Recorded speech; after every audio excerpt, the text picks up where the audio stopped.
그러면 정비조합에 대한 부분이 50페이지 펴보시면 50페이지 이런 식으로 이제 추진위원회부터 조합인이, 조합원, 임원 정리가 되어 있는데 사실은 정비조합의 문제가 나오는 부분은 뭐 한 개는 고정 멤버죠. 근데 뭐 많이 나올 때 2개가 나오기도 하는데 요번에 우리 30회 때에는 정비조합에서 놀라운 일이 벌어졌어요.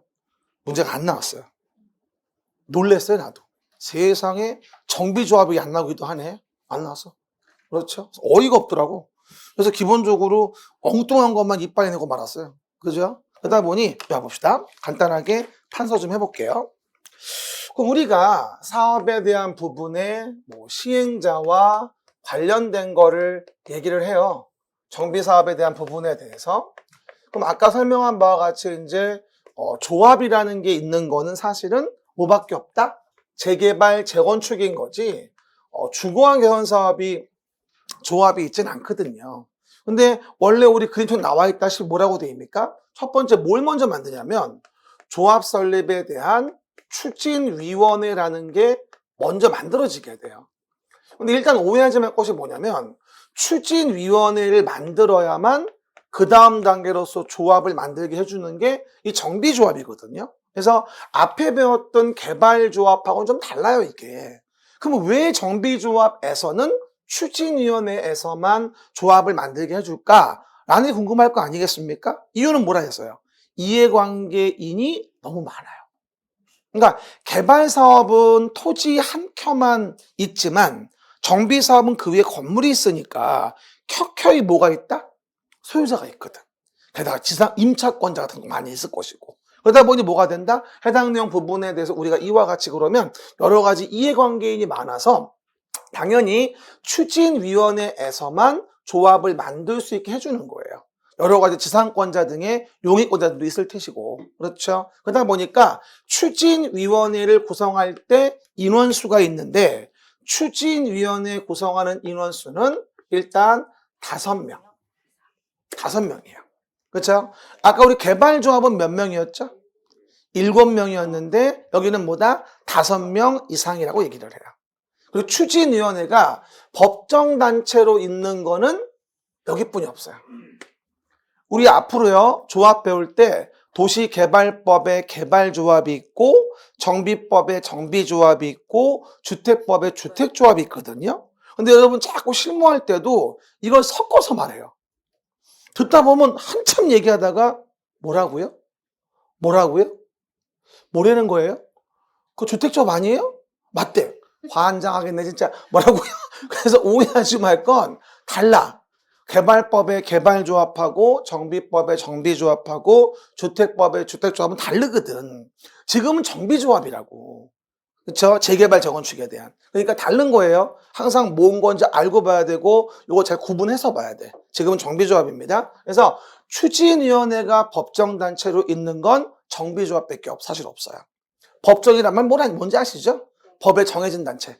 이해갑니까? 그 얘기. 그래서 5명이 모여서 정비구역이 지정된 다음에 시작. 정비구역이 지정된 다음에 그럼 정비구역이 지정되고 나서 추진위를 만들 수 있는 거지 먼저 만들 수 있는 게 아니에요. 그리고 토지 등 소유자의 과반수 시작. 토지 등 소유자의 과반수의 동의를 얻어가지고 시장 군수 등의 뭘 받는다? 승인을 받아요. 그리고 나서 이제 그 추진위원회에서 조합을 만들 수 있는 거야. 아무나 만들 수 있는 게 아니야. 왜? 이해관계인 너무 많아서 조합 설립에 날림 문제가 생기거든. 조합도 못 만들고 몇십 년을 싸우다가. 이해가셨죠? 그러다 보니 오해가 되는 거지. 제가 저번 주에 야간 수업하다가 많이 싸워서 조합도 못 만들고 힘든 단지가 여기 음마아파트가 있다고 내가 예를 들면서 단지도 크고 수익이 많이 나올 것 같아가지고 싸움이 많다고 이렇게 얘기했단 말이에요. 그리고 너무 오래돼가지고 막 정수기도 못 쓴다고 이랬더니 막 어떤 분이 정수기 쓰거든요! 이러더라고요. 사과드리고요. 여기가 강남이라는 까먹었어요, 내가.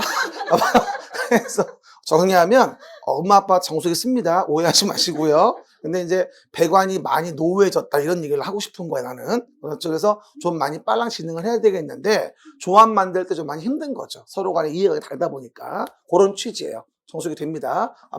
그래서 취지에 의해서 뭐가 되죠? 조합을 만들어 가지고 사업을 시행을 하는 거야 이제. 그렇죠? 요 단계가 일단 5명. 정비구역 지정된 후에 5명.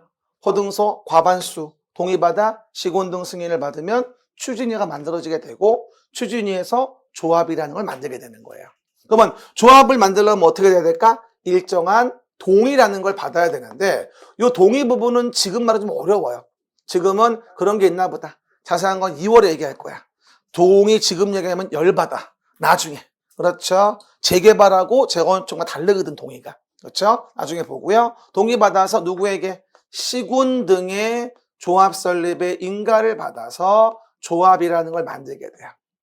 시군 등의 인가를 받아 조합을 만들게 된다. 시작. 시군 등의 인가를 받아 조합을 만들게 된다. 이 얘기죠. 그리고 나중에 등기치고 이제 조합에 대한 부분이 성립이 이루어지는 거예요. 조합은 등기해야 성립돼요. 그래야 책임을 부여할 수 있는 거니까. 그렇죠? 능력이 생기는 것이 등기해야만. 그렇죠, 여러분? 그 얘기. 그리고 오른쪽에 뭐라고 나올까요, 이제? 조합원이 누구냐 이 얘기죠. 뭐라고요? 조합원이 누구냐. 앞에 용어 정의 때 기억나요? 조합원은 토지 등 소유자를 통합한 조합원으로 해요. 뭐라고요? 토지 등 소유자를 뭐로 한다? 조합원으로 한다. 그러면 토지 등 소유자가 돼야지만이 조합원이 되는 거예요. 그럼 뭐 좀 물어봅시다. 봐요. 재건축 사업에서 지상권자 조합원 될 수 있다? 말도 안 되죠. 재건축은 지상권을 토지 등 소유자로 시켜주지 않아요. 건물과 토지가 같이 있어야 되거든. 그럼 물어볼게요. 재개발은 건물만 소유한 자를 조합원으로 볼 수 있다. O. 재개발은 토지 또는 건물 또는 지상권자거든. 그러니까 이 토지 등 소유자 정의를 알아야지만이 조합원도 알 수 있다는 거야. 게다가 처음이라 어렵지만 재건축은 동의한 자만 조합원으로 봐요. 동의한 자. 왜냐? 동의하지 않는 자들이 완전 강성이거든요. 나부터라도 돈 놓고 돈 먹게 내 말을 안 들어. 열받죠? 강성이 돼가지고 사람이 이성을 잃어. 그래가지고 얘를 조합원을 시켜주니까 사업을 진행할 수가 없어. 그래서 재건축은 정말 특이하게 동의한 자만을 조합원으로 봐요. 그리고 그 동의하지 않은 자에게는 또 매도 청구, 팔고 나가라고 합니다. 나중에 할 거야. 위에 써보든가. 매도 청구. 재건축은 동의한 자만을 조합원으로 보기 때문에 동의하지 않은 자에게 뭐 할 수 있다? 매도 청구라는 걸 할 수 있게 됩니다. 그 정의랑 연결시켜야 돼, 다 이거를 결론적으로. 용어를 모르면 계속 무슨 말인지 몰라요, 이거를요. 알겠습니까? 그 정도 이해해 보시면 되고요. 그리고 뭐 하죠? 그 조합원 중에서 임원이라는 걸 뽑게 됩니다. 임원은 뭐가 된다? 조합장 이사감사. 시작. 조합장 이사감사라고 하는 것에 대한 부분으로 개발조합과 같고, 그리고 중간에 보시면 모두 나와요. 결격사유 있죠? 결격사유는 개발조합하고 같아요, 사실. 근데 하나만 추가합니다. 뭐다? 벌금. 벌금 100만 원. 뭐라고요? 벌금 100만 원 이상에 대한 부분에 뭐가 되어진다? 형성고를 받고 10년이 지나지 아니한 자, 원래 5년이었다가 10년으로 개정됐으니까 기억하셔야 됩니다. 요번에 그 8월 달에 정비조합 임원 개정되어지면서 주요 포인트는 뭐였냐면 도덕적 해이를 막기 위해서 이면에 자격 기준 같은 걸 많이 강화를 했습니다. 요번에 또 올렸잖아. 그렇죠. 저 한남 3구역인가 재개발구역 또 뭐 그 시공자들 경쟁이 심해가지고 위법한 공약을 걸고 뭐 해주겠다, 뭐 해주겠다, 뭐 심지어는 뭐 임대를 안 넣겠다? 재개발인데 미친 거 아니에요? 재개발에 임대 넣어야 돼. 재건축은 안 넣을 수 있어도. 그렇죠? 그러다 보니까 위법한 상황을 가지고 공약 걸어서 시공 초이스를 받겠다? 이건 안 되지. 그러면 그 정도만 했겠어? 조사해보면 또 침 바르고 또 뭐 어떻게 그만해야지. 봐봐요. 이런 일이 있었겠지. 그러다 보니까 여러 가지 이제 임원의 결격에 대한 부분들을 강화하고 도덕적 해이를 막기 위해서 벌금 100만 원 상성고를 받고 5년 지나지 않은 자에서 10년 지나지 않은 자로 훨씬 강화를 했어요. 요거 나와야 할까요? 나올까요? 나오죠. 뭐 안 나오면 또 내년에 열심히 해야지. 그렇죠? 어쨌건 나와야 하는 거야. 그래서 개발법에 나오는 결격과 나머지는 일치하고 거기에 뭐다? 벌금의 결격 하나가 추가됐다. 뭐 이렇게 이해하시면 돼요. 그렇죠? 그리고 다음 페이지 펴보시면요. 다음 페이지. 그럼 뭐가 된다? 이제 여기서 조합의 중요한 사항을 의결하기 위해서 총회를 개최한다. 뭘 개최한다? 총회를 개최한다. 근데 총회 개최를 할 때 매번 총회할 수 없으니까 의사결정에 대한 부분의 의결을 대행하기 위해서 대의원회를 주의할 거기는 둬야 돼. 여긴 대의원회를 둬야 됩니다. 그래서 오해하지 말거 얼마?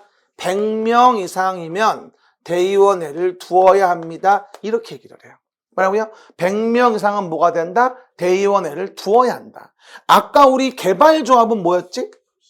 도시개발조합에 대한 부분에 대의원회에 대한 부분은 50인 이상이면 둘 수 있다 이렇게 얘기했거든. 근데 여기는 뭐가 되죠? 100인 이상이면 둬야 되거든. 다르지. 그러니까 이해관계인이 훨씬 많아. 어디가? 정비조합이. 그러다 보니까 여기는 대의원을 두지 않고는 정비사업의 의사결정을 진행할 수가 없어요. 여러분 나중에 재개발재건축 조합원 될 기회가 있으면 되시고 나서 한번 총회 참석해 보세요. 무슨 말을 못 하겠어요. 무서워가지고. 나 옛날에 재개발 조합원일 때 한마디 했다가 지탄받아 죽을 뻔했잖아요. 그렇죠 여러분? 맞는 말인데 지네한테 불리하니까. 그렇죠. 막 반기를 드는 거죠. 그러다 보니까 총회 가서 아무 말도 말아야 되겠다. 주는 빵이나 먹고 앉아 있어야지. 그렇죠 여러분? 그런 생각을 내가 했어요. 후라이팬이나 받아가면 되지. 경품으로다가. 운 좋으면 세탁기도 받고. 그렇죠 여러분? 이렇게 어쨌든. 그러다 보니까 이와 같이 뭐가 된다 우리가 해당 내용 정리해 보시면 될 것 같아요. 그래서 지금 조합은 심오한 건 필요 없어요. 요 정도가 딱 좋아. 라인만 잡아놓는 거야. 이것만 해도 머리가 아프죠? 일로 와보세요. 그러면 내용 정리해 봅시다. 일단 그림책에 체크한 거 한번 더 확인해 볼게요. 추진위원회를 만든다. 시작. 추진위원회를 만든다. 그러면 내용에서 정비구역 지정되고 나서 과반수동이 5명 이상입니다. 명수 몇 명? 5명 됐습니다. 그리고 동의받는 것 등은 나중에 얘기하고, 그죠? 그리고 조합은 법인으로 보고 만들게 되죠. 인가받아서. 그리고 조합원은 뭐가 됩니까? 토지 등 소유자를 뭐로 한다? 우리가 조합원으로 본다. 시작. 토지 등 소유자를 조합원으로 본다. 재건축이면 동의한 자만을 조합원으로 본다. 그리고 임원의 결격과 관련된 부분에 대해서는 일단 임원의 결격은 개발법에 나오는 조합에 대한 내용 같은데 여기는 추가적으로 뭐가 있다? 해당 내용 부분에 대해서 벌금 100만 원, 형성허가 받고 10년 지나지 아니한 자 요거 개정된 거니까 꼭 주의하셔라. 한 번은 물어볼 테니까. 임원의 도덕적 해이를 막기 위해서는 강화됐다 라고 이해하시면 되고, 그 다음에 총회 대의원회와 관련된 부분을 본다라고 한다면 여기서 뭐다? 대의원회는 100명 이상일 때 두어야 한다. 개발조합은 50인 이상일 때 둘 수 있다. 이 부분이 기본 포인트예요. 그리고 나서 이제 조합에 대한 부분에 대해서 봤다면 이제 뭐 하는 거야? 조합에서 사업을 시행한다고 시행자가 뭘 만들어? 사업 시행 계획을 만든다 이 얘기지. 뭐 말이야? 사업 시행 계획. 이 사업 시행 계획도 내용이 굉장히 많습니다. 하지만 우린 요 정도면 웬만한 문제는 건집니다. 간단하게 봅시다. 그러면 시행자가 사업 시행 계획서를 만들고 그리고 해당 내용의 인가를 받는데 하나 주의할 게 60일. 날짜 좀 기억합시다. 30회 평가사 문제였어요. 사업 시행 인가를 내주는 기간이 30일이 아니에요. 60일. 시행자로서 조합을 봤으니까 며칠? 60일 이내에 인가 여부를 결정에 알려주게 되고요. 그 정도만 간단히 이해하시고, 그쵸? 그 다음에 사업 시행 계획을 만들었으면 이제 뭐 하면 돼요? 사업을 시행해야 돼서 각종 시행 조치가 있는데 이것도 지금 할 얘기는 아니에요. 그래서 뭐가 되죠? 이제 관리처분 계획 넘어가시면, 관리처분 계획, 가격을 정리하는 거라고 했었죠? 관리처분 계획. 그럼 뭐라 했습니까? 관리처분 계획에 대한 내용 가장 쉽게 하면 이런 얘기입니다. 봐요. 종전에 이와 같이 종전에 동네가 있어요. 이런 동네를 사업 끝나고 어떻게 이렇게 만들어주려고 하는 거야. 이렇게. 이해 가시겠죠? 그래서 종전에 A부터 뭐 B, C, D, 뭐 토지 소유자, 갑, 을병정 이렇게 있는데 얘들에게 1주택 공급의 원칙으로 뭐 하죠? 하나의 주택만 주는 게 맞는 건 거죠. 나머지는 뭐가 돼? 일반 분양분이 되어지는 거고. 남는 거. 그리고 이 일반 분양분이 많아져야지만이 사업은 수익성이 나온다는 얘기야. 그래가지고 요번에 그 민간 택지, 그쵸? 분양가 제한을 가하는 것도 요 일반 분양분이 많은 동네. 뭐라고요? 일반 분양분이 많은 동네 있지. 요런 동네에 대해서 투기 문제가 있다고 봐가지고 요거를 이제 규제하려고 했던 게 바로 민간 택지에 대한 분양가 상한제에 대한 문제였습니다. 요번에 뭐 강남 4구하고 마용성 일부 동네에 대해서 27군데 정해지 않았습니까? 민간 택지에 대한 분양가 제한을 바로 재건축에 뭐하죠? 일반 분양을 분양가를 못 높이게 하려고 한 거야. 그렇죠? 그러다 보니까 재건축에 일반 분양을 못 올리면 조합원 부담금이 올라간단 말이야. 그래서 투기를 막겠다는 취지였던 거지. 근데 뭐 한참 말 많았던 게 뭐였어요? 27군데 중에서 어디 목동 일대하고 흑서동이 빠졌죠. 그것 때문에 말이 많아. 왜 빠졌습니까? 물어봤더니 거기는 일반 분양이 많지 않대요. 다른 이유 없나 모르겠어. 깊게 얘기할 수 없어. 어쨌든 말은 그래 지금. 변명한 거 들어보니까. 그게 이제 이 사업에 대한 내용인데 일단 뭐다? 관리처분 계획이라는 거를 만든다는 거는 종전거와 사업부거의 가격을 정리해서 사업부의 것으로 뭐다? 권리를 바꿔준다는 거야 사실은. 가격을 정리한다는 얘기지. 그러니까 사업 시에 인가가 되고 나면 관리처분계획 인가를 받아서 이제 이렇게 넘어간다고 정해지지. 그럼 어떻게 된다? 관리처분계획의 인가가 되어지고 나면 이제 그 다음 내용이 이제 철거가 나오는 거야. 종전건물 철거. 됐죠? 그리고 나서 이제 준공되고 대지확정 측량 토지분할 통지하고 대지건축물 이전 곳이 되면서 오른쪽으로 권리가 넘어오는 거지. 나중에 이제 뭐 투기과열지구니 과밀역적 원역이니 하면서 여기서 이제 몇 주택 받냐 등의 특례도 배우게 되고 지금은 좀 어렵지만 그래서 관리처분계획은 뭐라고 이해하자? 가격을 정리하는 거구나라고 이해하시면 돼요. 사실은 그래서 관리처분계획 인가되고 종전계 철거 들어가면 대부분의 국민들은 그제서야 여기 건물 새로 짓는데 이제 알아. 그 전에 수십 년 동안을 뒤집어 볶고 싸운 건 모른단 말이야. 그렇죠. 그리고 정비 사업을 자꾸 어렵다 하는데 이걸 쉽게 하는 방법이 있어요. 돈 넣고 돈 먹게 해요. 그렇죠. 여러분이 조합은 돼봐요. 그러면 안 보고 싶어도 보게 돼요. 그리고 자꾸 자료를 보게 돼. 뭔 소린가 알아보게 되고. 그러면 이제 그게 이 소리구나라는 걸 알게 됩니다. 그렇죠? 저도 그랬으니까. 처음에 제가 재개발 재건축을 왜 샀냐면은 이해가 안 가더라고 잘. 책만 봐가지고. 안 되겠다? 내가 사봐야 되겠다. 그래가지고선 샀더니 진짜로 재건축은 좀 남았어요. 근데 재개발은 역시나 그냥 그렇더라고. 그냥 은행 금리 정도? 그렇죠? 그 정도밖에 안 되는 것 같아. 내가 해본 거는. 요즘에 비례율도 있잖아요. 비례율. 비례율이 뭐냐면 종전거에 대해서 이제 사업부의 것을 얼마나 주면 같은 가치냐 비율을 정하게 되거든요. 근데 이 비례율이 옛날에 한참 좋을 때는 만약에 A가 이게 만약에 1억 원의 가치가 있었잖아요. 그러면 비례율이 150%여가지고 1억 5천을 줬단 말이야. 이러면 같은 가치인 거야. 그럼 만약에 2억 원에 분양 신청했다면 부담금 5천만 내면 되는 거야. 150% 괜찮아. 아주 옛날에 강동의 그 고덕삼지군가 거기에 말이야 150% 나왔다가 나중에 경기가 바뀌어서 150% 못 주겠으니까 바꾸자고 하다가 싸움 나고 소송 난리 났잖아 그때. 근데 요즘은 뭐가 돼요? 재개발 비례율은 100%도 안 나와. 95%? 92% 이런 데 많더라고 요즘 보니까. 그렇죠? 그러니까 요즘에 100% 안 되는 비례율도 많더라고. 그러니까 수익률이 별로 없는 거지. 따지고 본다면. 그죠? 이건 가봐야 하는 거긴 한데 일반적으로 재개발이 좀 수익이 안 나와요. 요번에 한남 3구역 거기 재개발고 좀 예외지만 거기는 좀 돈 되나 봐. 사업 규모가 워낙 크다 보니까. 규모의 경제라고. 그렇죠, 여러분? 눈 떠봐요. 돈 되는 얘기하고 있는 얘기야, 지금. 돈 되는 얘기. 그래서 내용 등을 보시면 되고, 이게 관리처분 계획이에요. 그 정도. 간단히 봅시다. 이 부분은 처음에는 많이 하면 힘들어요. 흥미 위주로 가야 돼. 일단 봐봐요. 301페이지 기본서 좀 펴보세요. 간단하게 체크해주고 정비법은 마무리합니다.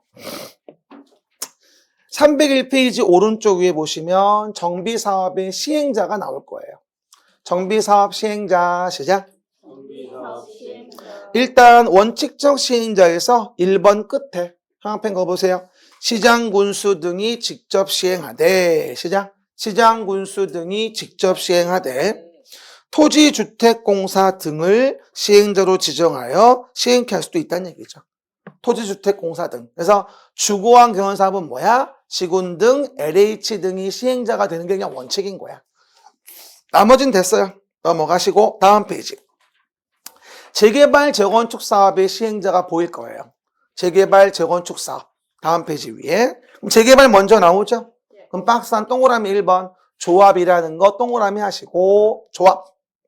동그라미 2번 별 20개. 토지 등 소유자가 20인 미만이면 시작. 토지 등 소유자가 20인 미만이면 토등소가 직접 시행할 수도 있어요. 토지 등 소유자 직접 시행의 경우는 재개발밖에 없어요. 왜? 주택만 짓는 사업이 아니기 때문에. 그 정도 간단하게 했습니다. 그러면 이제 오른쪽 밑에 기출예제 보시면 정비사업의 정의가 나오죠? 아까 한 거야. 도시 저소득 주민이 오른쪽 밑에 집단 거주해 정비기반시설이 극히 열악해 노후불량 건축물 과도 밀집이야. 뭘까? 주거환경 개선사업 3번이에요. 27회 문제인데 저는요. 이런 식으로 31회 때 아마 재개발 사업을 물어보지 않을까라고 기대해 봅니다. 전 재개발에 한 90% 걸어. 나와야 돼. 한 번. 특히 상가 같은 거 짓는 걸로 해가지고. 알겠습니까? 기억해 놓고요. 정답은 3번이 되겠죠?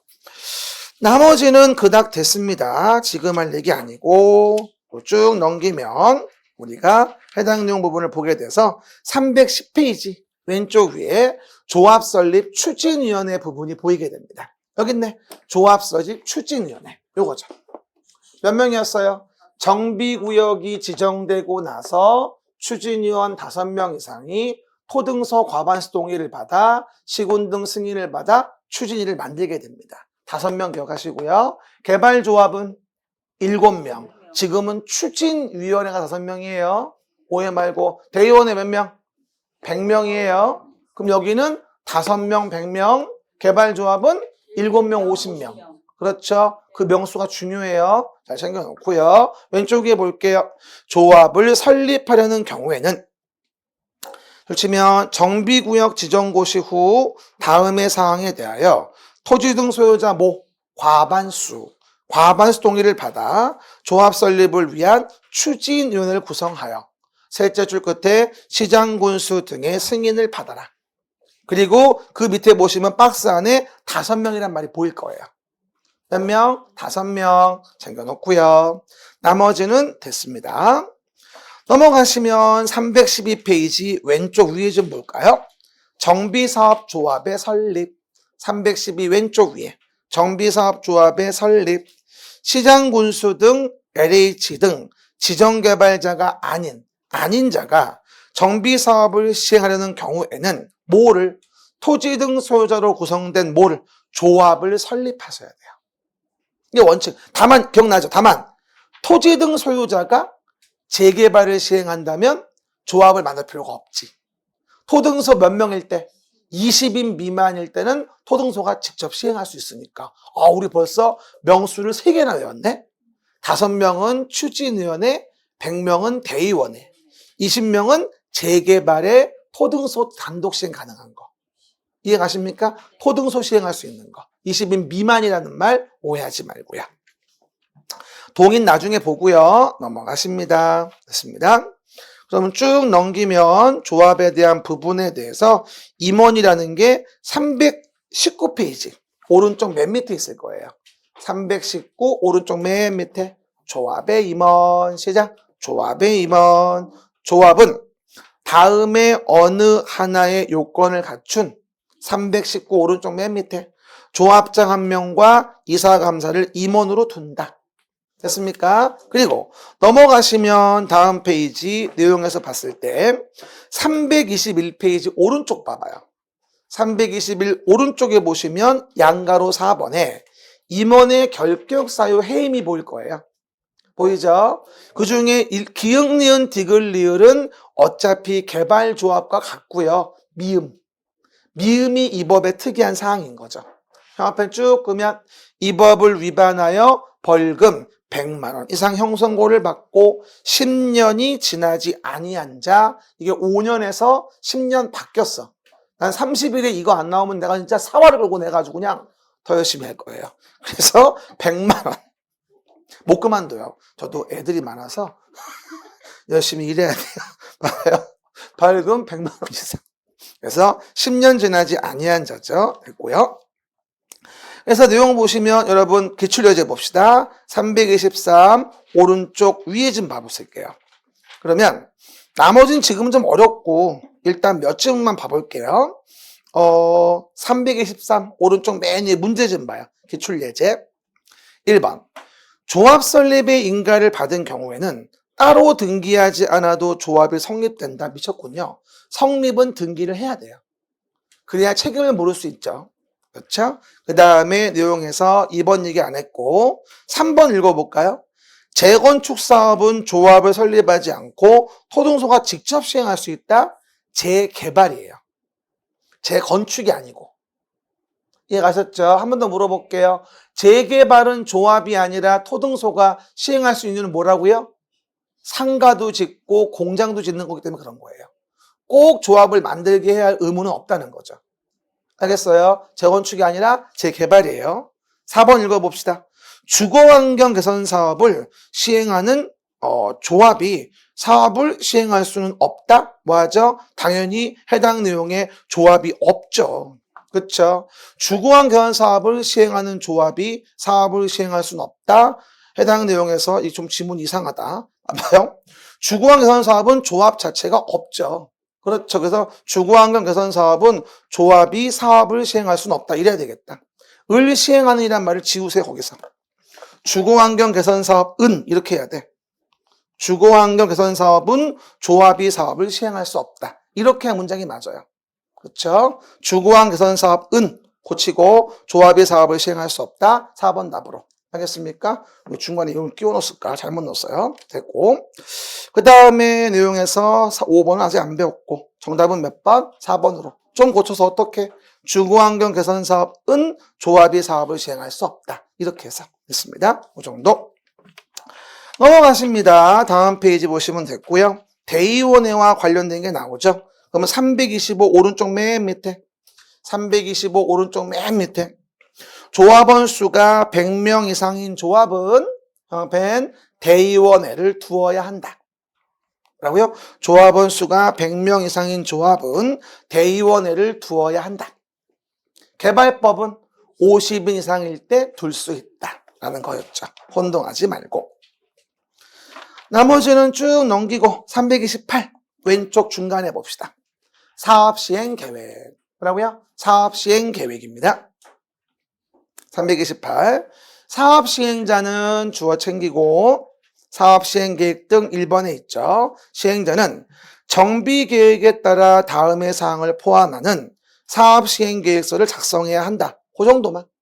누구? 시행자가 사업시행계획을 뭐하죠? 작성해야 한다. 시행자가 뭐다? 사업시행계획 작성해야 한다. 이거죠. 시행자가 사업시행계획 작성. 그리고 시군 등의 뭐다? 인가를 받으면 된다라고 하는 부분. 그렇죠? 이 부분들만 이해하시면 됩니다. 그리고 오른쪽 위에 보시면 내용에서 뭐라고 나오죠? 인가 및 신고라고 되어 있죠. 오른쪽 위에. 사업시행자는 둘째 줄 끝에 정비사업을 시행할 때 시행계획서와 정관 등 서류를 첨부하여 형편 시장군수 등에게 제출하고 사업시행인가를 받아야 한다. 간단히 뭐야? 시행자가 사업시행계획서를 만들고 시군 등의 인가를 받아 사업을 시행하라 이 얘기인 거야. 간단하게. 많이 나오는 부분은 아니에요. 사업시행계획 쪽은. 10년 가야 한두 번 나올까 말까. 나머지는 냈습니다. 쭉 넘깁니다. 쭉 넘겨서 해당 내용들 보시면 되고요. 관리처분계획이 343페이지 나올 겁니다. 관리처분계획. 시작. 관리처분계획입니다. 관리처분을 한 번 더 얘기합니다만 사업 전에 뭐하죠? 돼 있는 이와 같은 내용 종전 것을 뭐하죠? 사업을 진행한 다음에 이렇게 사업 후의 것으로 바꿔주는 거죠. 이게 뭐라 부른다? 관리처분계획. 가격을 정리하는 거예요. 뭐라고요? 가격을 정리. 그러니까 사업 시행 계획이 인가가 되고 나면 종전거 가격 정리하고 사업 후에 얼마 줄지 정하고 비리를 정한 다음에 부담금이 얼마가 나올지 봐서 가격을 정리해 주는 거죠. 아까 개발 사업은 뭐예요? 토지를 주는 거라 환지계획이라고 했고 지금은 건물을 주는 거니까 관리처분계획이란 말을 쓰는 거예요. 그래서 환지 방식은 강제로 한다 그래서 공용환지라고 하고 개발사업은 강제로 권리 넘겨낸다고 해서 공용환권이라고 사실 합니다. 근데 뭐 중요한 건 아니고 어쨌든 요 정비사업의 관리처분계획 의미 기억합니다. 343 중간에 봅시다. 시행자는 사업 시행계획 인가고시 있은 날부터 나중에 배울 텐데 며칠? 120일. 120일 여기 있죠. 120일 이내에 사업 시행 인가고시로부터 분양공고 분양시청을 받습니다. 그러니까 종전에 여기 있는 분들이 봐봐요. 종전에 있는 분들이 다 분양시청하지 않으니까 분양시청 받는 거야. 이렇게 120일 이내에 분양공고하고 분양시청을 한다. 이 분양공고 내용을 물어보기 30분 문제였어요. 지나간 시험. 나중에 얘기하고. 그래서 정리하면 120일 이내에 다음의 사항을 토등소유에게 통지하고 끊어주고 분양 대상에 되는 대지 건축물의 내역 등을 발간되는 일간신문에 공고하게 됩니다. 단선 나중에 합시다. 그 정도 넘어가시고. 그래서 관리처분 계획대로 뭐가 됩니까? 권리가 넘어가면서 사업에 대한 부분은 마무리가 되어지게 돼요. 그러면 346페이지 볼까요? 왼쪽 위에. 관리처분 계획의 내용이라는 게 나올 거예요. 관리처분 계획 내용. 346페이지. 그러면 관리처분 계획의 내용은 당연히 뭐가 될까요? 여기로 가격을 얼마나 정해주냐는 것이기 때문에 당연히 가격을 정리하는 것이라 관리처분 계획의 내용을 보자면 이렇게 보는 거죠. 관리처분 계획 내용은 가격이에요. 분양 예정인 대지건축물 추산액. 아마 세 번째 보일 거예요. 분양 예정인 대지건축물 추산액. 그리고 뭐가 된다? 종전의 토지건축물 명세, 사업시행 인가고시 있은 날 기준으로 한 가격 있죠. 이런 것들을 정리해 주는 게 바로 관리처분계획이에요. 그러니까 봐요. 분양 예정인 게 있다. 시작. 분양 예정인 게 있다. 그럼 분양 예정인 것의 추산액이 얼마냐라고 하는 것과 그 다음에 종전 것에 대한 부분에 노후불량 건축물이 있다. 그럼 종전에 대한 것에 뭐 하죠? 가격은 얼마냐. 이걸 따지는 거야. 그래서 이거에 대해서 얼마를 주면 같은 가치일까? 한마디로 가격 정리하는 거라니까. 관리처분계획이라고 하는 거는. 가격 정리. 뭐 좀 물어봅시다. 다음 중 관리처분계획의 내용이 아닌 것은? 이러고 나왔어요. 관리처분계획의 내용이 아닌 것은? 그러면 5번. 임대주택 건설계획. 말도 안 돼요. 이거는 가격 정리하는 거지 무슨 집을 짓냐 안 짓냐고 하는 부분은 사업시행계획 내용인 거예요. 따라해보세요. 관리처분계획은 가격을 정리하는 거다. 무슨 건물을 질 건지의 계획은 여기 없다. 무슨 건물을 질 건지의 계획은 여기 없다. 무슨 건물을 질 건지는 사업시행계획을 봐야지. 여기는 가격 정리하는 건데 항상 얘기해요 여러분. 계획이 나오면 그 계획은 어디 만들고 목적이 뭔지를 봐야 돼. 그럼 지금 목적을 알아야 되겠지. 그죠? 그러면 사업시행계획은 건물 짓는 거, 관리처분계획은 가격 정리하는 거.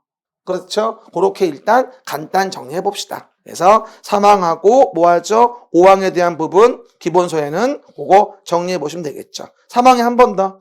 분양 예정인 대지건축물 추산액. 5항에 종전의 토지건축물 명세, 사업시행 인가고시 있은 날 기준으로 한 가격. 그림책과 똑같이 써 있습니다. 그렇죠? 그 얘기.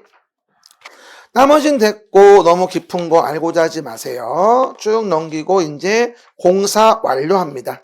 355 오른쪽 밑에 보시면 공사 완료 조치.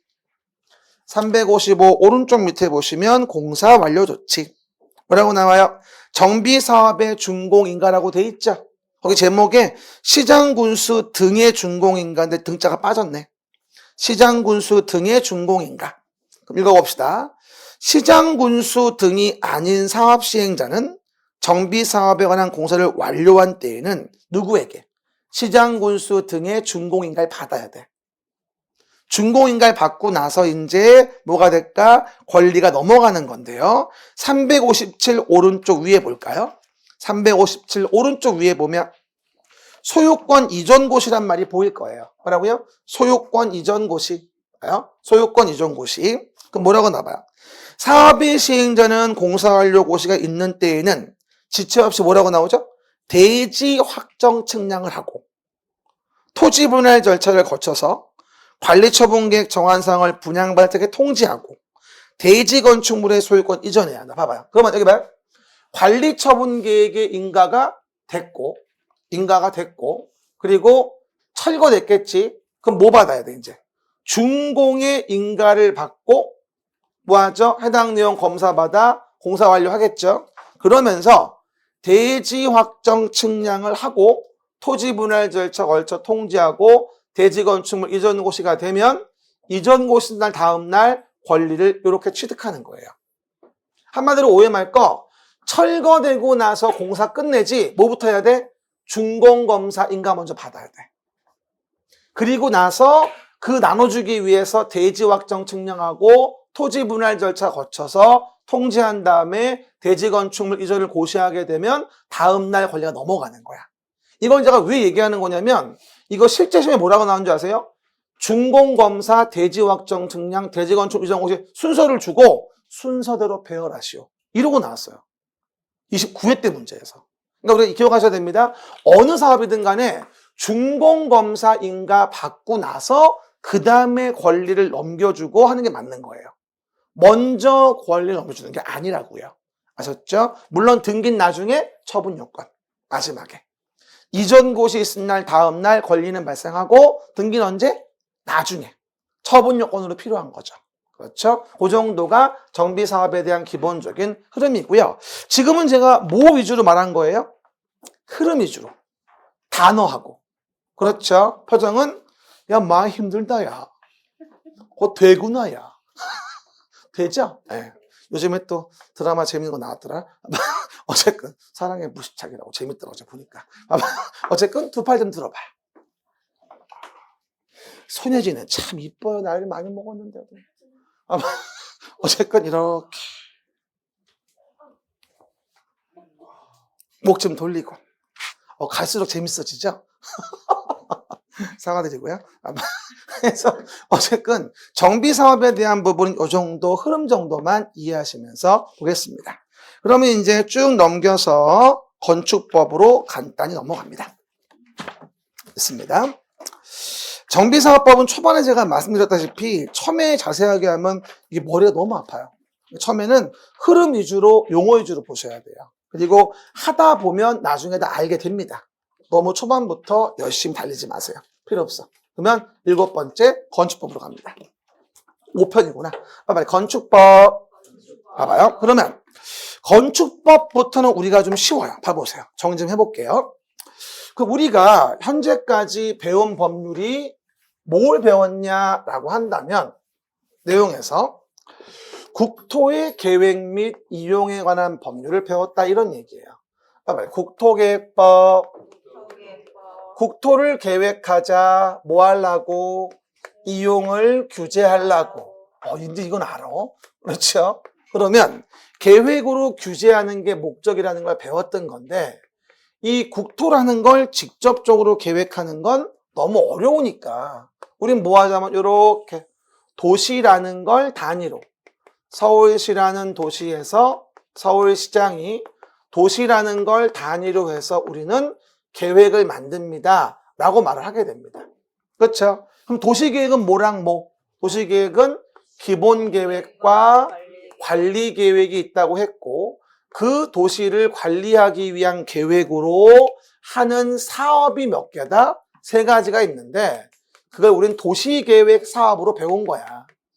그럼 계획 사업은 첫 번째 시설 사업이 있었고 두 번째 개발 사업이 있었고 세 번째 정비 사업이 있어서 지금까지 이제 시설 개발 정비에 대한 도시계획 사업을 정리해 본 것이죠. 그렇죠. 그리고 나서 이제 이런 국토계획법 관련 계열이 끝났으면 이제 뭐 하자? 건물 관련된 법을 배우게 돼요. 이게 뭐냐면 건축법이에요. 건축법. 그럼 보시는 바와 같이 봅시다. 이와 같이 일정하게 건축물을 짓는 거에 대해서 건축물을 지을 때 어떻게 해야 건물 건축이 적법해지겠냐? 이 건축물 건축은 허가를 받으면 건축물 건축이 적법해집니다. 한마디로 건축물 건축의 허가. 시작. 건축물 건축의 허가. 이거를 배우는 게 건축법이고 우리 시험에 7문제가 나오는데 욕 나오는 법이에요. 왜냐하면 이걸 좀 나눠볼 필요가 있는데 왼쪽은 뭐 해야 되면 이거는요.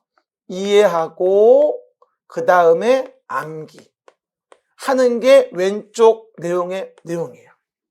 그냥 암기해서 못 맞춰. 특징이. 근데 여기는 뭔 줄 알아? 암기하면 돼요. 그래서 힘들어요. 그리고 너무 재밌는 건 너무 깊게 물어봐요. 근데 이게 요즘에 지가 지나간 30회 같은 경우는 심하게 말하면 5개. 좀 보수적으로 보면 4개.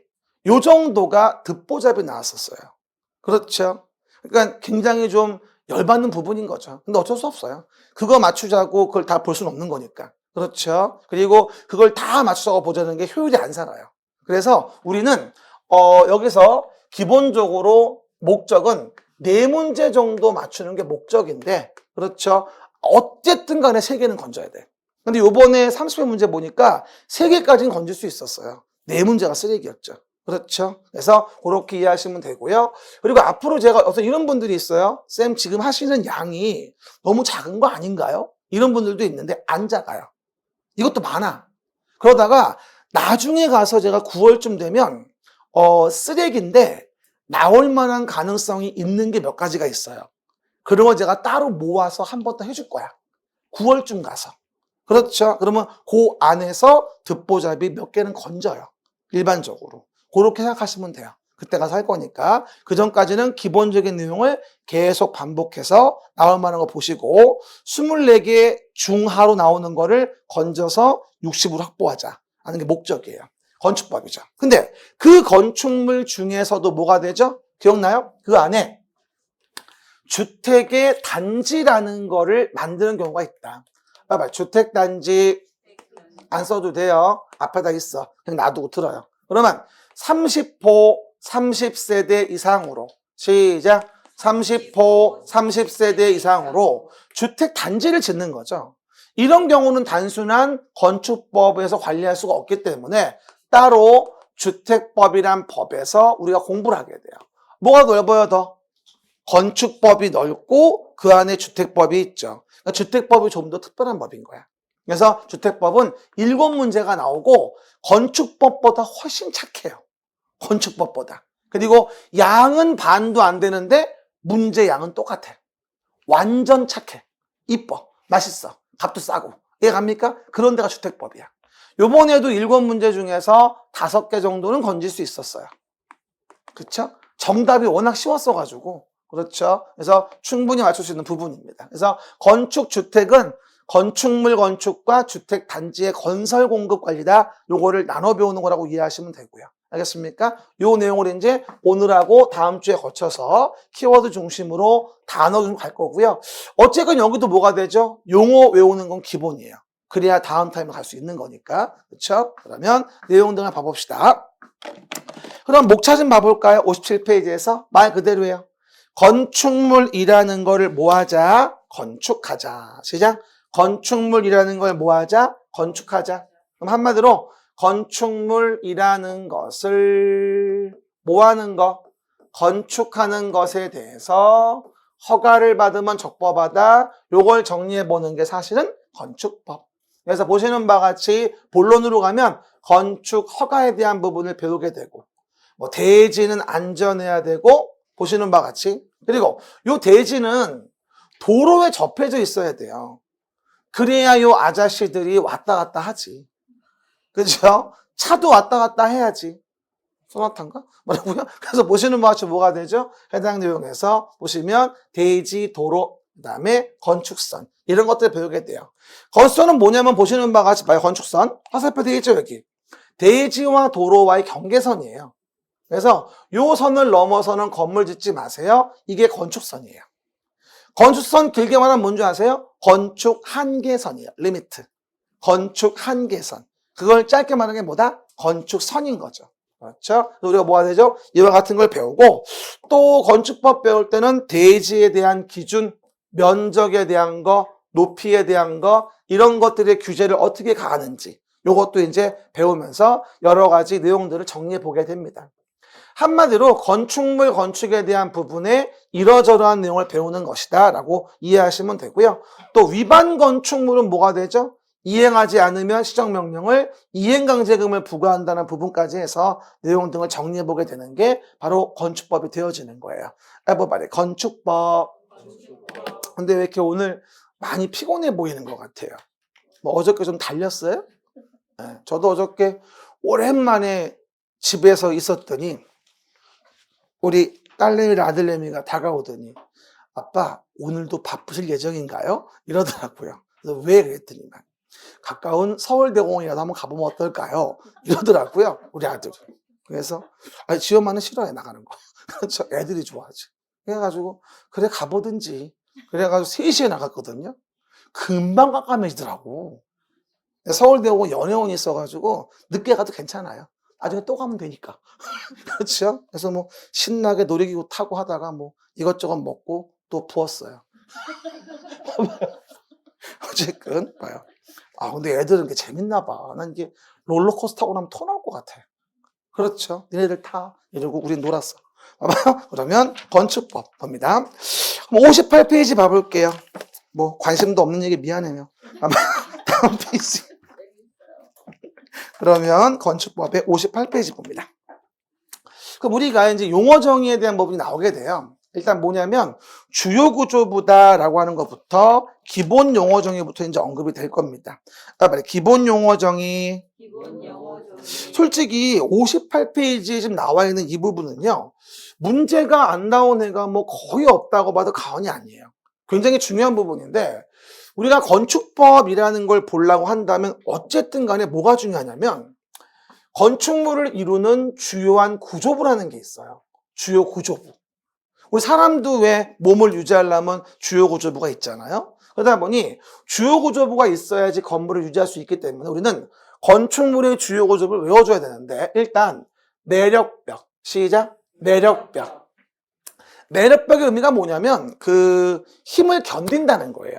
견딜 내자니까. 그럼 주요 구조부야. 함부로 털면 안 돼요. 건물 무너지니까. 주요 구조부죠. 그 다음에 기둥. 당연하죠. 기둥 함부로 털어가면 큰일 나죠. 그 다음에 내력벽, 기둥, 바닥이 있고요. 여러분이 가장 많이 모르는 게 뭐냐면 요 보라는 거예요. 보. 그러니까 뭐냐면 건물이 있으면 기둥이 세워져 있잖아요. 기둥을 수평으로 연결한 게 있어요. 수평제 하중 받으려고. 이걸 보라 그래요. 옛날에 우리 이런 말 하잖아. 너는 우리 집의 대들보야. 이러면서. 옛날 한옥 가면 누워보면은 정 가운데 큰 대들보 있거든. 뭐 한문 막 써있고 이렇게. 그렇죠. 근데 대부분 왼수였다가 대들보가 되긴 하는데 어쨌든 뭐가 된다? 보라는 거는 수평제의 하중을 부담하는 걸 보통 보라고 하고요. 그 다음에 지붕을 얹기 위해서 뭐가 필요하죠? 지붕틀도 있고요. 그 다음에 주요한 계단을 우린 뭐라 하냐면 주요구조부라고 해요. 이걸 외울 때 일단은 이렇게 외워줘야 돼요. 내기바보지주 주요구조부 시작. 내기바보지주 주요구조부 못 외우면 바보예요. 뭐라고요? 못 외우면 바보. 영 안 외워지면 바지 보내주기 이래도 돼요. 뭐라고요? 바지 보내주기 이래도 됩니다. 주요 구조부야. 내기바보지주 내력벽, 기둥, 바닥, 보, 지붕틀, 주계단. 이게 주요 구조부예요. 내기바보지주 음을 좀 잘 기억해봐요. 대부분이 음치들이 공부를 못해요. 뭐라고요? 시작. 내기바보지주 내력벽, 기둥, 바닥, 보, 지붕틀, 주계단이고요. 절대 주의할 건 사익기둥, 최하층 바닥, 작은 보, 차양 5개 계단 이런 건 주요 구조부가 아니에요. 그 하나마다 한두 번씩 나왔었어요. 그러니까 몇 번 나왔는지 아시죠? 수도 없이 많이 나온 부분이에요. 주요 구조부는 내력벽, 기둥, 바닥보, 지붕틀, 주계단 얘기하는 것이고 거기에 단어 하나, 글자 하나만 첨삭이 되어도 틀리는 거예요. 알겠습니까? 그래서 사익기둥, 최하층 바닥, 작은 보, 차양 5개 계단은 주요 구조부가 아니라는 거죠. 물어볼게요. 다음 중 주요 구조부가 아닌 것은 1번 내력벽, 2번 기둥, 3번 바닥, 4번 주계단, 5번 차양. 5번이에요. 그렇죠. 그래서 가장 나왔을 때는 많이 혼동하는 게 뭐냐면 특히나 요거 있죠. 여러분 나올 때 지붕틀하고 주계단 나오면 정말 아닌 것 같아요. 느낌이 그래. 지붕틀하고 주계단도 주요구조부가 되는 거예요. 근데 반대로 옳은 것은 주요구조부인 것을 고르시오. 옳은 것은야 1번 사익기둥, 2번 최하층 바닥, 4번 작은 보, 4번 옥외계단, 5번 지붕틀. 못 골라. 지붕틀이 주요구조부인데 지붕틀하고 주계단 나오면 되게 헷갈려요. 그래서 내게 바보 제조 주요구조부라고 아시면 되겠습니다. 봐봐요. 그리고 두 번째가 지하층이 있습니다. 지하층. 지하층은 뭐냐면 방의 바닥이 지표면 아래에 있다 이 얘기죠. 방의 바닥이. 그런데 좌우가 지금 다르죠. 좌우가 달라요. 그럼 뭐가 좌우가 다르니까 이럴 땐 평균을 낼 수밖에 없다는 얘기야. 그렇죠? 방의 바닥으로부터 지표면까지 뭐가 평균 높이가 층 높이의 2분의 1 이상. 시작. 평균 높이가 층 높이의 2분의 1 이상 된다면 이걸 지하층이라고 합니다. 그렇죠? 여기 좀 봐보세요. 표정이 또 모르겠다 뚱땡아 졸립다. 그래서 물파스 좀 사오라니까. 목 뒤에 바르라니까. 봐봐요. 지하층인데 이 지하층은 제가 나온다고 벌써 한 10년째 말하고 있는 것 같아요. 안 나와요, 근데. 그죠? 이건 내 잘못이 아니에요. 안 내는 사람 잘못인 거야. 나와야 하는 건데 안 내는 거니까. 아, 돌탱이다, 등간에. 봐봐요. 그러면 내용 보시면 20편이라고 아직 안 나왔어, 이게. 나와야 되는데. 봐봐요. 지하층에 대한 이런 개념이에요. 이렇게 건물이 있는데 아래층, 위층이 있잖아요. 근데 이제 방의 바닥이 이제 지표면이라는 것의 아래쪽에 있는 거야. 방의 바닥이 지표면 아래에 있는데 좌우가 다른 거지. 그럼 어떻게 되죠? 방의 바닥으로부터 지표면까지 높이가 다르니까 이걸 뭘 내자 우리가? 평균 내자 이렇게 얘기하는 거지. 그 평균 높이가 무엇에? 여기 윗면에서 윗면 요거 층 높이라고 하거든. 그 층 높이의 2분의 1 이상이 된다면 이걸 우리가 지하층이라고 하는 거야. 만약에 봐봐요. 층 높이가 예를 들어서 4m였는데 평균 높이가 2m였던 거야. 그럼 어떻게 될까요? 당연히 지하층이 되겠지. 평균 높이가 층 높이의 2분의 1 이상. 근데 어떤 분이 그래요? 쌤 근데요 왜 땅이 이렇게 좌우가 달라요? 물어보는 분들이 있는데 대지가 기울어진 거야. 그러면 이제 왜 분명히 나는 1층이라고 방을 구했는데 들어가 보면 창문이 없어. 가끔 있어. 들어가서 봐야 돼. 내가 한번 쏘아가지고 말이야 햇빛도 안 드는 골방에서 아주 그냥 한 1년 동안 죽을 뻔했어 아주 그냥. 보증금 500에 13만 원 냈나 그때? 그렇죠? 어쨌든 간에 그러다 보니 잘 보고 댕겨야 돼. 부동산은 임장활동이야. 아무리 봐도 가서 봐야 돼. 이 전화로 안 돼. 그렇죠? 가서 보고 비교해 봐야 돼. 그렇죠? 그 정도. 그리고 항상 얘기하는 거 뭐 지를 때 미리미리 알아봐야 돼. 수도 없이 알아보고 여기저기 귀찮게 해야 돼. 그래야지 플러스가 되지 괜히 엄하게 꼬심당해가지고 훅 끊으면 안 돼. 우린 나중에 중개업할 땐 그런 분들이 봉이지 이제. 분위기 잘 본 다음에 말해보면 안다? 좀 이렇게 띄워주면 금방 계약한 사람이 있어. 잘 파악을 해야 돼. 그래서 몰고 가서 막 쓰게 하는 거지. 계약서 막 써. 돈 많이 벌고 차 사고. 그래서 내용 보시면 됩니다. 이게 지하층이에요. 그 다음에 적용 대상물에 대한 부분 뭐가 나오죠? 건축물이라는 게 보일 거예요. 건축물. 일단 봐봅시다. 칠판 좀 봐보시면 건축물과 관련된 부분에 대한 건 당연히 건축법에서 제일 중요한 거예요. 왜냐하면 건축법은 건축물, 건축에 대한 걸 볼라 하는 거니까 제일 중요하겠지. 그럼 봐봐요. 일단 건축물의 그림 밑에 보면 정의에 뭐라고 나오냐면 토지에 정착해 있는 뭐 중에서 그치. 토지에 정착해 있는 공작물. 그러니까 공작물이란 개념이 더 큰 개념이에요. 토지에 정착해 있는 공작물 중에서 이렇게 중에서 건축물이라는 게 있는 거예요. 토지에 정착해 있는 공작물 중에서 지붕 앤드 기둥오와 벽이 있다.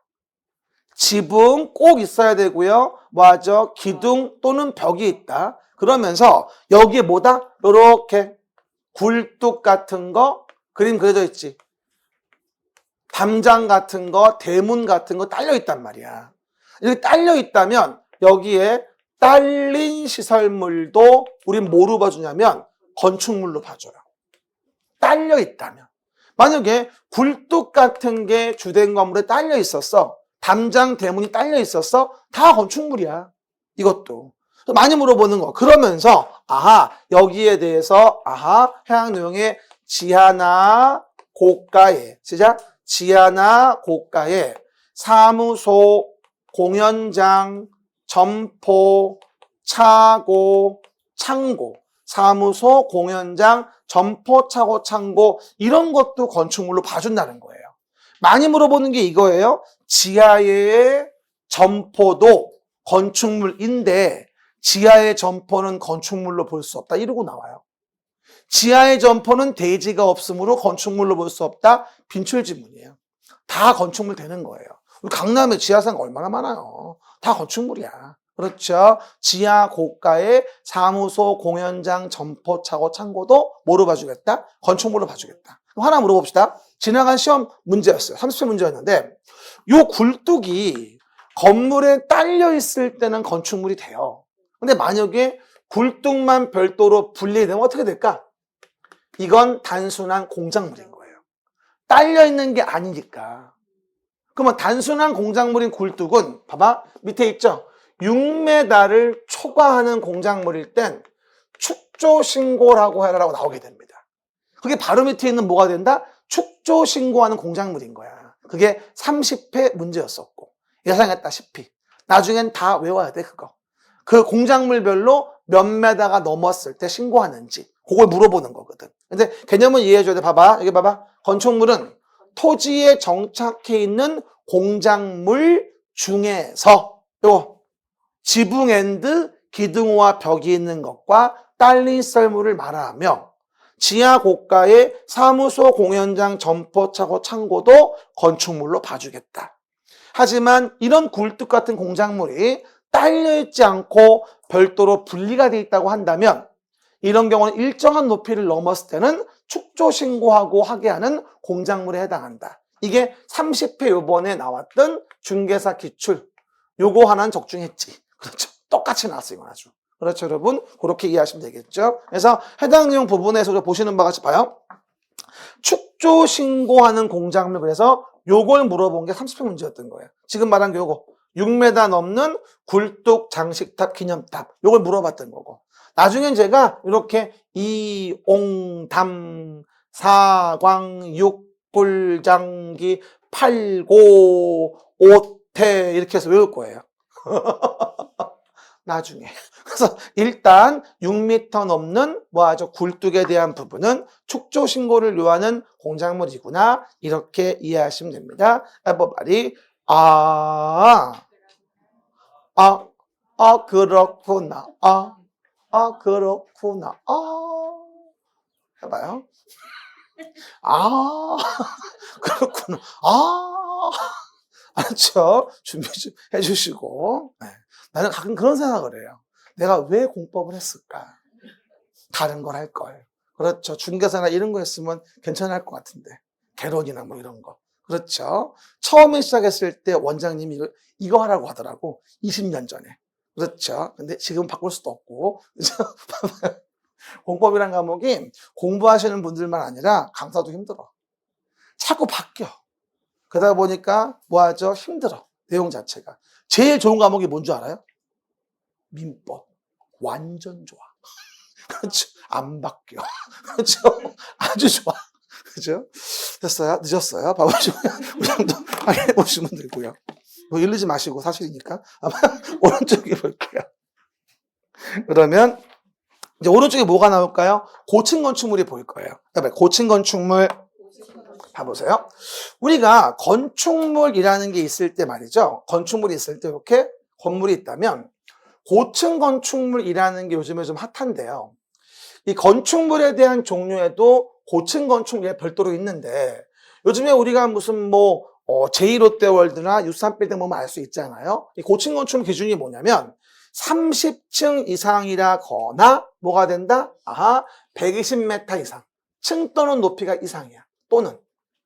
그렇죠? 30층 이상이라거나 120m 이상 된다면 얘를 뭐라 불러? 우리가 고층 건축물이라 부르는 거예요. 그렇죠? 그럼 물어볼게요. 봐요. 이해했나 물어봐야지. 30층에 110m예요. 고층 건축물이다. 둘 중에 하나만 맞으면 돼. 왜? 또는이거든 이게. 29층에 130m다. 고층 건축물이다. 맞잖아. 맞는 얘기예요.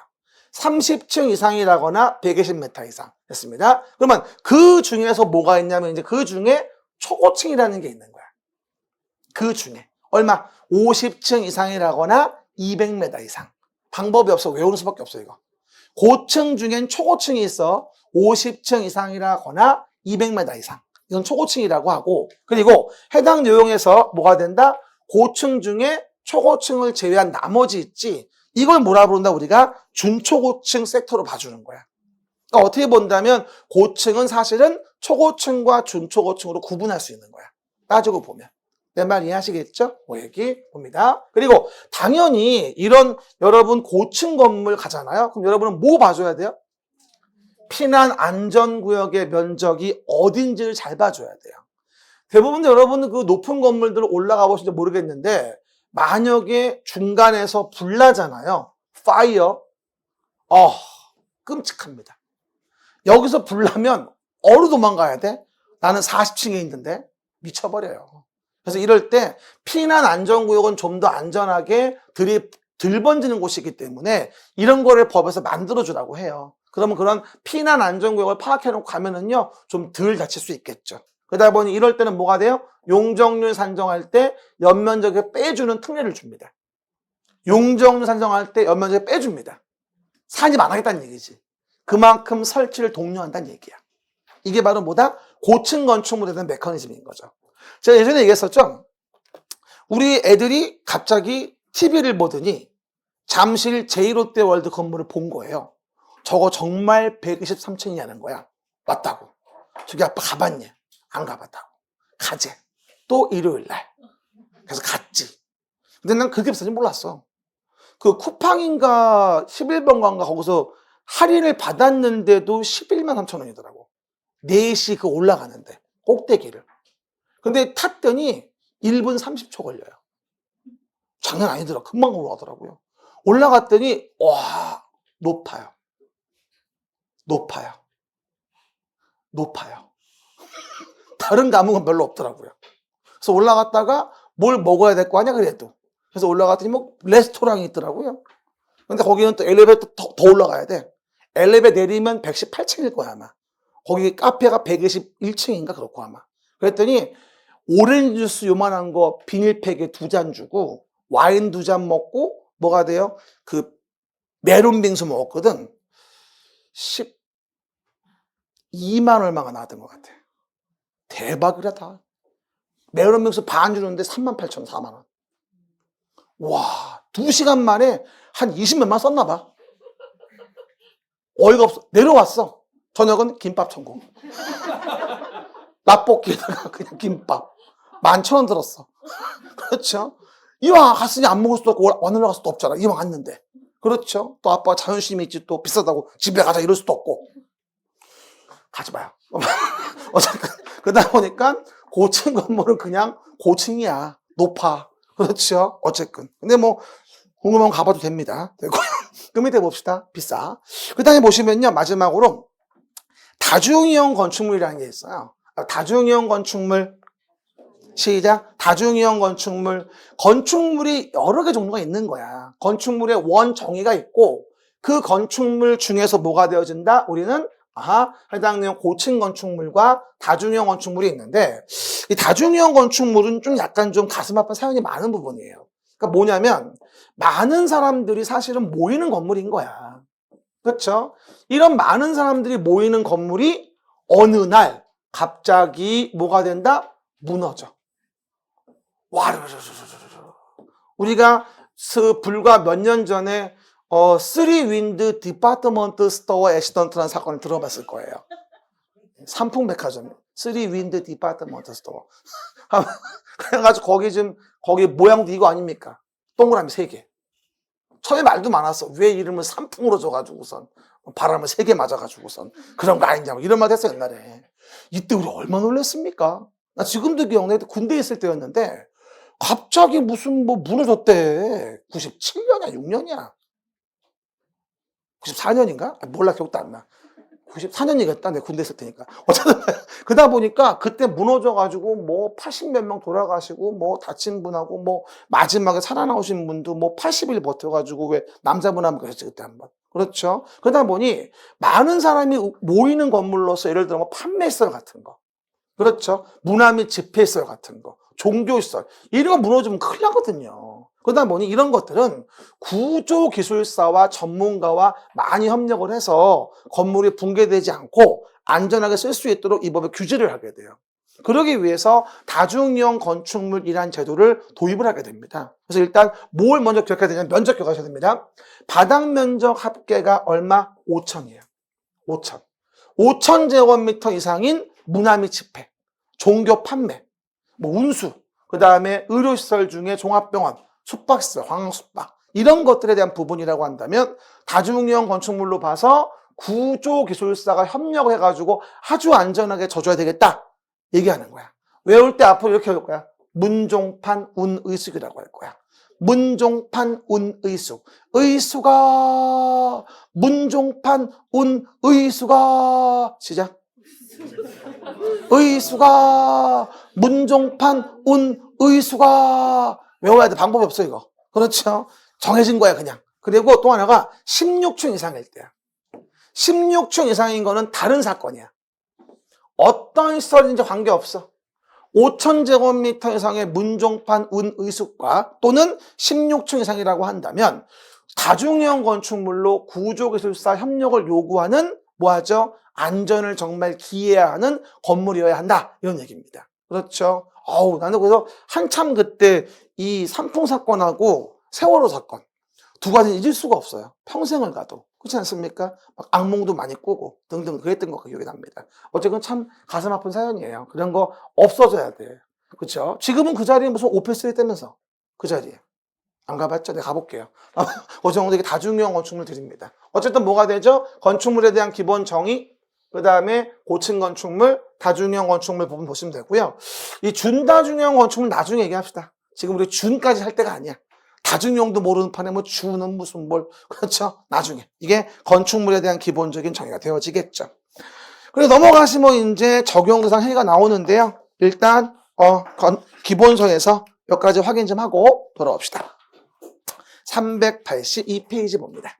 382페이지. 왼쪽 위에 재정 목적 좀 볼게요. 이 법은 건축물의 대지구조, 설비기준 및 용도 등을 정하여 건축물의 안전, 기능, 환경, 미관을 향상시킴으로써 형광펜 공공복리 증진의 이바지. 시작. 공공복리 증진의 이바지. 꼭 마지막은 이런 얘기 한다니까. 아름답게 마무리. 그래서 여러분 공법이 바로 뭐야? 공공복리 증진시키려고 행위 제한 가하는 거거든. 당연한 거지. 그렇죠? 그러면 이 법에 사한 용어 대지라고 돼 있고 밑에 건축물 보이죠? 건축물 별표 아까 했던 거. 토지에 정착해 있는 모 중에서 공작물 중에서 지붕 앤드 기둥오와 벽. 시작. 지붕 앤드 기둥오와 벽이 있는 걸 말하고 이에 딸린 썰물을 포함한다고 나올 거예요. 그러면서 지하나 고가의 사무소, 공연장, 점포, 차고, 창고도 다 건축물로 봐주겠다. 요게 정의 그대로죠. 그림책에 똑같이 써있어요. 여기다. 그렇죠. 이 원지문 됐습니다.